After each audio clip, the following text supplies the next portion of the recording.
It's అదే energy ఉంటది. ఎక్కడ మిస్ అవ్వలేదు. 'ఎస్ఆర్ కళ్యాణ మండపం' కంటే డబుల్ ఇంపాక్ట్ ఉంటది. నరేష్ గారు, నరేష్ గారు, ఈ సినిమా గురించి మీ గురించి ఎక్కువ చెప్తున్నారు. అండ్ మీరు కూడా ఓపెనింగ్‌లో చెప్పారు మంచి క్యారెక్టర్ దొరికింది నాకు అని. సో, ఇప్పుడు ఏదో హింట్ కూడా ఇచ్చాడు నాని. సో, మీ రియల్ లైఫ్‌కి రిలేటెడ్ ఉంటది సంథింగ్ అని. అండ్ లైక్ లైక్ మీ మీ మీకొక మీకు పెయిర్ ఉంది. ఈ సినిమాలో ఒక హీరోయిన్ కూడా ఉంది. ఒక ట్రాక్ ఉంది అని సో, ఎలా ఉండబోతుంది? చిన్న గ్లిమ్స్ లాగా చెప్పండి. దాచారు కాబట్టి ఈళ్ళు. ఇప్పుడు రియల్ లైఫ్లో చాలా ఆస్పెక్ట్స్ ఉంటాయి. ఆయన ఒక ఆస్పెక్ట్ తీసుకుని చెప్పాడు. అంటే బేసిక్గా ఏంటంటే అంటే మీరు త్వరగా ట్రైలర్ వస్తే చూస్తారు. నేను జనరల్గా ఎప్పుడు బాగా బబ్లీగా ఉంటాను. జనరల్గా బబ్లీగా ఉంటా బాగా. I keep my self entertain, I entertain well. ఇంకా అంతకంటే ఈ క్యారెక్టర్ గురించి చెప్పకూడదు. రొమాన్స్ అనేది మన ఉంటుంది. అది that is a part of everybody, but only is few talk అంతే. రొమాన్స్ లేని మనిషి ఎవరైనా ఉంటారండి? చచ్చిపోవడం బెటర్. కాబట్టి కాబట్టి దాన్ని ఎలా ఎక్స్ప్రెస్ చేస్తాం? ఇప్పుడు రొమాన్స్ అనేది ఒకటే పాయింటే చెప్తున్నా, చాలా అంటే చాలా పవర్ఫుల్గా ఉంటుంది, చాలా పవిత్రంగా ఉంటుంది, చాలా డిఫరెంట్గా ఉంటుంది.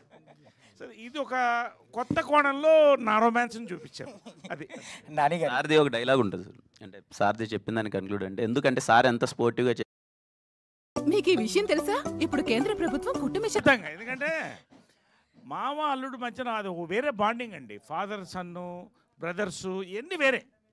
మామ అల్లుడు మంది పెక్యులర్ బాండింగ్ ఉంటుంది. ఆడు మందు కలిసి బందేస్తారు, కలిసి మాట్లాడుకుంటారు, కలిసి పోట్లాడుకుంటారు, రకరకాల. అంటే అంతకంటే చెప్పను నేను. మీరు మామ అల్లుళ్ళు అయితే కలిసి ఖచ్చితంగా సినిమాకి వెళ్ళాలి. మేనల్లుడు మేనమామ కలిసి వెళ్ళాలి సినిమాకి.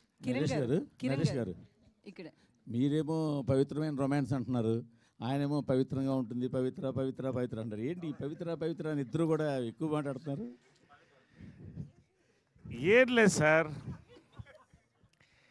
ఇప్పుడు మీరు ఎక్కడ మా బట్టల మీద కమెంట్ చేస్తారో అని మాకు భయంగా ఉంది. అందుకని అదేనా అంటే మీరు కూడా కాబట్టి మేము చాలా జాగ్రత్తగా పవిత్రంగా మాట్లాడుతున్నాం. 50 ఏళ్ళు వచ్చినాయి మీకు, మరి ఇలాంటి డ్రెస్ వేసుకున్నారని మీరంటే మళ్ళీ మేమేమన్నా? అవును, మీ షర్ట్ కొంచెం పొట్టిగా టైట్గానే ఉంది. మీ షర్ట్ కొంచెం పొట్టిగా టైట్గానే ఉంది. అవును, ప్యాంట్ ఫుల్గా ఉంది కదా. ఉంది.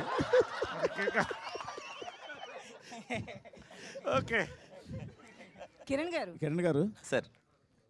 యాక్చువల్గా ఇందాక మీరు ఆల్రెడీ డిక్లైమర్లో చెప్పేశారు ఆల్రెడీ, సార్ ఫ్యామిలీ అంతా రావచ్చు అని. అవును సార్.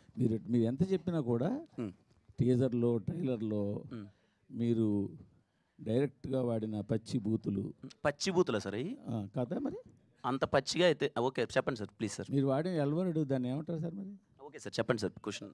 మరి అది ఎంతైనా కొంచెం మీకున్న family image, boy next door image దీన్ని డిస్టర్బ్ చేయవా అని.